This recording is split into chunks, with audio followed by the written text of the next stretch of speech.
안녕하세요. 서울창업허브와 함께하는 디자인 싱킹 고객 중심의 창업교육 과정 40회차 상품 선정 방안에 대해서 말씀드리겠습니다.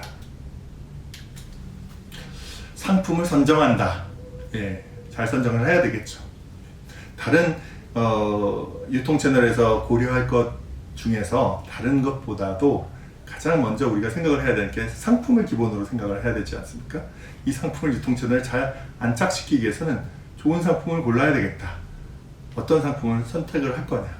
우리가 어떤 제품이나 서비스를 개발했다면 그게 선정된 상품이지 않느냐라고 얘기할 수 있겠지만, 그런 단계에서, 아이템의 기획 단계에서도 유통 채널과 맞는지를 같이 고려할 필요가 있다라는 거지요. 상품이 최소한 어느 정도 개발이 되고 프로토타입으로 테스트가 되면은 그 디자인 싱킹의 관점에서 이게 유통 채널과 적합한 상품인지를 생각을 해봐야 되는 거고, 그러기 위해서는 내가 뭘 준비를 하면서 고객 경험에 맞는 상품인지에 대해서 생각을 해볼 필요가 있다는 겁니다. 일단 준비해야 될 것에 대해서 제가 이렇게 말씀드리고 싶어요. 내가 좋아하고 잘하는 카테고리에서 상품을 개발하거나 선정을 해야 된다는 말씀을 드립니다. 그렇습니다. 내가 좋아한다라는 말은 뭐예요? 우리가 특히 이제 창업하는 경우에, 많은 경우에는 마니아가 돼야 된다는 얘기를 하죠. 오타쿠가 돼야 된다는 말들을 합니다. 그래야 내가 그 아이템에 대해서 잘 알고 관련돼서 어떻게 유통이 되는지도 기본적인 상식이 있는 거죠. 더 나아가서 내가 더 잘 안다는 얘기는 뭐예요? 그 마니아적 마인드가 이제 전문성으로 이제 발전한다는 거죠. 이 두 가지가 잘 갖춰졌으면 좋겠다는 겁니다. 좋아하는 부분하고 그것이 전문적으로 잘 아는 부분까지 결합되면 좋겠고, 그게 상품과 유통 채널과 관련된 시장에 대한 것들을 아는 거죠. 그렇습니다. 우리가 여러분이 팔고자 하는 상품, 아이템 또는 제품 서비스라고 얘기하는 상품, 그 다음에 시장, 그 가운데 유통 채널이 있는 거죠. 이 세 가지 간의 어떤 관계에 대해서 먼저 이해할 필요가 있는데, 물건을 팔기 위해서 알아야 될 거가 있고, 이렇게 알면 못 판다. 그래서 이런 걸 주의해야 된다는 측면에서 알아야 될 것들이 있어요. 먼저 못 판다는 것부터 주목해서 보면요, 단기적인 유행으로 끝날 것 같은 상품이나 유형이, 카테고리가 뭔지는, 이 아이템이 뜰지 안 뜰지는 장담은 못해도 그 카테고리에 대해서 어떤 유행이 짧게 끝나고 있는지 정도는 알아야 될 필요가 있다. 유통기간이 특히 트렌드도 트렌드지만 유통기간 자체가 짧으면 그것도 문제가 있고, 검색 키워드의 표현이 어렵다는 건 검색이 잘 안 되는 거죠. 비근한 예로 과일 중에서 귤이나 몇 가지는 검색 키워드를 귤에 대해서 걸려고 그러면 쉽지 않은 것들이 있어요. 그런 것들을 어떻게 걸 거냐는 고민을 해야 되는 거고요. 그렇게 걸기 힘들다면 걸기 더 좋은 스타일로 우리가 바꿔줄 필요가 있는 거고요. 사이즈나 색상의 구색이 너무 다양해도 핸들링을 하기 어려운 거예요. 유통 측면에서 봤었을 때는 아이템이 되게 커스터마이징이 다양하다는 부분이 힘들 수도 있는 거예요. 특히 유통의 초보자 입장에서. 그리고 개당 단가가 너무 높아. 창업하는 입장에서는 단가를 높이 받아야 생존할 가능성이 높아지는 건 사실이지만, 유통 채널 입장에서는 힘든 거예요. 이런 부분에서 미리 좀 생각을 해보는 게 좋지 않냐라는 겁니다. 이런 부분이 너무 저해가 된다면 팔지 않는 것도 고려해 볼 수 있다. 팔지 못할 상품이면 처음부터 기획이나 프로토타입 테스트 다시 한번 생각을 해봐야 된다. 최종 소비자가 고객이 좋다 그래서 꼭 팔 수 있는 게 아니라 유통 채널도 만족시켜야 된다는 거죠. 덤핑이나 땡처리 같은 부분, 맞는 것들은 우리가 감당하기 어려울 수도 있고요. 너무 또 브랜드가 고가인 것은 처음부터 인지도가 없는 상황에서 그런 걸 선호하는 채널일 경우에 어렵다는 거죠. 반대로 팔 수 있는 아이템이라고 하는 것은 해외 선진국 최신 트렌드에 맞는 것들을 유통 채널에서 선호하는 경향이 있고, 프리미엄이라는 친환경 유기농 코드 같은 것에 맞는 아이템들, 또는 판매를 하는 입장에서 공급자를 잘 통제하셔서 원활하게 소싱해 줄 수 있느냐라는 부분을 증명해 주는 것도 필요해요. 그런 부분에 관련된 지식을 알고서 준비하고 있느냐, 그리고 고객의 클레임이나 AS는 어떻게 담당할 건데, 그 다음에 경쟁 구도가 적고 마진이 높은 아이템인지도 유통 채널에서 이렇게 나아가기 위해서 굉장히 알아야 될 기본적인 지식인 거죠. 그런 아이템이 속한 카테고리냐라는 것을 제가 말씀드린 겁니다.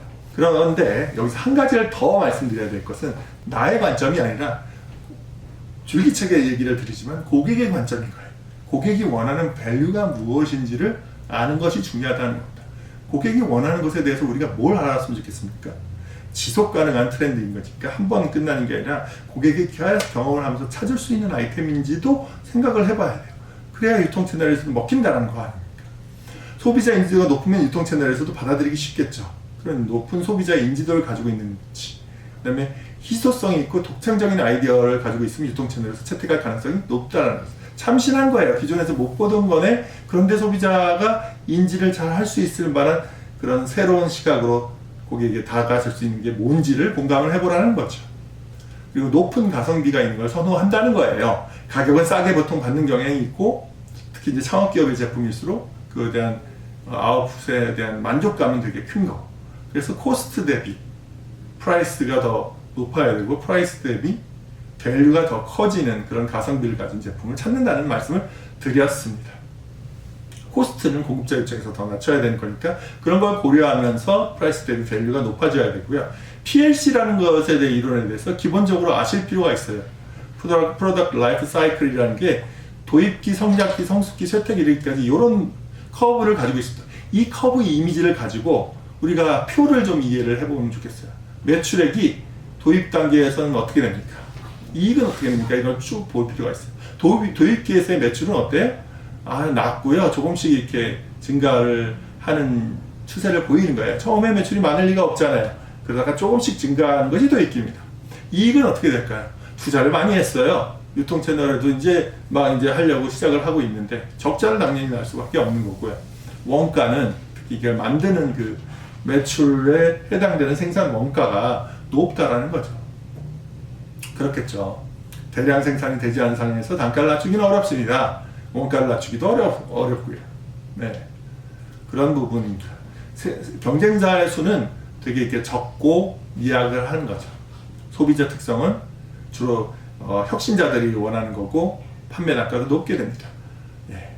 이런 식의 도입기가 성장기로 가면 어떻게 됩니까? 매출액은 성숙기로 가면 쇠퇴기로 갈수록 처음에 도입기에 낮은 수준이었던 것이 급상승하게 됩니다. 성장, 그 곡선을 생각을 해보세요.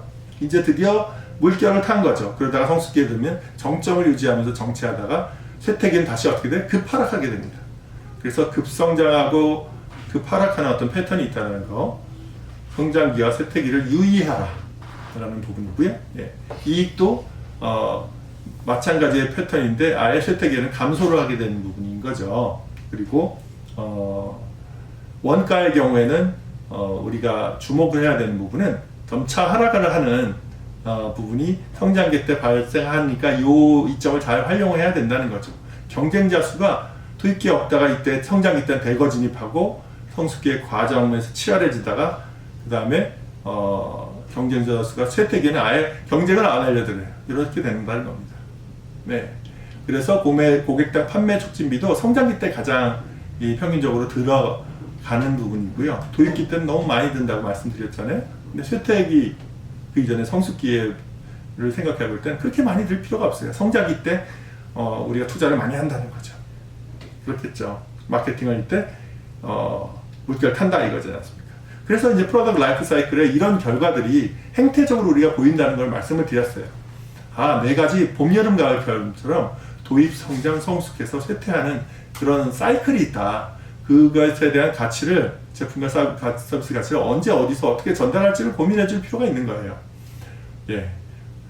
요 질문과 관련돼서 우리가 생각을 해보는 것은 그런 거예요. 여러분, 성숙기라는 관점에서 봤을 때 요 아래 세 가지 질문이 추가적으로 나와 있죠. 성숙기 정점 이후에 해야 될 가장 중요한 건 뭐예요?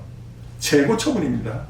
예, 이를테면 이런 것들을 우리가 알고 있어야 되는 거고요.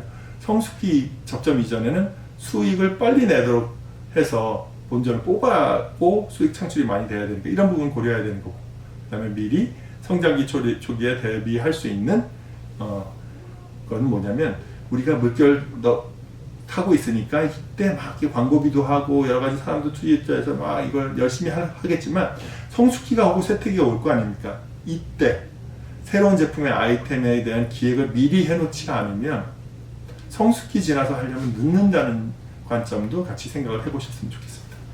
그래서 그 관련된 내용들에 대해서 이렇게 마케팅 목표부터 판매 촉진까지 어떤 식으로 해야 될지를 이제 참고로 4P의 관점에서 그 질문과 맞물려서 이런 걸 같이 보면서 생각하시면서 정리를 하셨으면 좋겠고요. 예, 특히 중요한 부분은 우리가 뭐냐면 상품 선정에 대한 부분이니까 상품을 선정하는 전략이 도입기에는 다양한 가치로 있다가 성장기에는 런칭하는 측면에서 이제는 드디어 포지션을 정하는 거죠. 그래서 이제 라인 확대하다가 성숙기에서는 뭔가 이제 서서 이제 캐시카우 정도로 이제 현금은 들어오지 않은 동력이 떨어져 가기 때문에 차별화되는 리포지셔닝을 생각을 하고 쇠퇴기에는 뭘 더 하려고 하지 말고 빨리 처분하는 이 상품의 전략들이 다 있다는 거죠. 그런 사이클에 맞는 지금 상품이 뭔지 계절성이 있는 상품이라면 예를 들면 크리스마스 지나면 바로 쇠퇴기가 들어올 수가 있어요. 그래서 크리스마스까지 잘 팔리는 상품이라면 그럼 그때까지 어떤 준비를 하고 빨리 처분해야 되는데 그것에 맞는 유통 채널과 상품 선정을 하고 있는지를 고려해 봤으면 좋겠다는 겁니다. 상품 수급 같은 경우에도 이 시기별로 가장 많이 어려운 것은 성숙기에는 수급을 받기 어려워 너무 잘 팔리고 있으니까. 예. 그런데 도입기에 받기 쉽다라는 부분이 있어서 예, 이런 것에 대한 재고 관리도 미리 잘 해내야 되겠다는 생각을 해보면서 예, 이런 걸 참고하셨으면 좋겠습니다. 네.